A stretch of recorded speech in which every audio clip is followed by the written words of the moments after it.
राष्ट्रपति Joe Biden के चुनावी रेस से हटने के बाद डेमोक्रेटिक पार्टी के सामने नए उम्मीदवार को चुनने की चुनौती है। ये चुनौती और बड़ी हो जाती अगर जो बाइडेन ने कमला हैरिस के नाम को अपनी तरफ से इंडोर्स नहीं किया होता।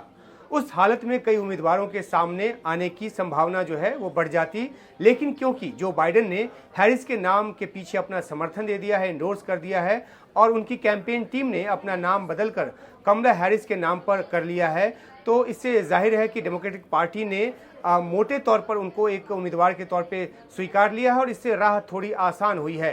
हालांकि ये भी सच है कि हैरिस को बाइडेन का समर्थन ही काफ़ी नहीं है, क्योंकि बाइडेन जिन्होंने कि अपने साथ 3900 डेलीगेट्स होने की बात की थी, उन पर कोई बाध्यता नहीं है कि वे हैरिस को ही वोट करें और ना ही बाइडेन की बाबत इस तरह का कोई व्हिप जारी किया जा सकता है कि डेलीगेट्स जो हैं वो उसको मानने को बाध्य हों। पूरी बात यहाँ आकर सिमट जाती है कि डेमोक्रेटिक नेता कैसे हैरिस के समर्थन में सामने आते हैं। क्लिंटन जैसे नेता आ चुके हैं। अगला 24 से 48 घंटा अहम है एकजुटता दिखाने का, और इस बीच अलग अलग प्रांतों के जो 57 नेता हैं हैरिस को वो अपना समर्थन दे चुके हैं।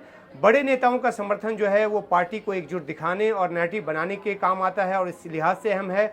वहीं इन प्रांतीय नेताओं का समर्थन इसलिए अहम है क्योंकि ये वोटिंग के दौरान काफ़ी मैटर करते हैं, वोट हासिल करने में, अपने नेता के लिए समर्थन जुटाने में। चुनाव में महज 107 दिन रह चुके हैं और ऐसे में डेमोक्रेट्स को तेजी से फैसला लेना होगा। हैरिस के नाम पर आम सहमति बन जाती है तो फिलहाल वोटिंग की कोई ज़रूरत नहीं होगी और फिर 19 से 22 अगस्त को जो नेशनल कन्वेंशन होने वाला है शिकागो में, उसमें उनके नाम पर औपचारिक मुहर लग जाएगी।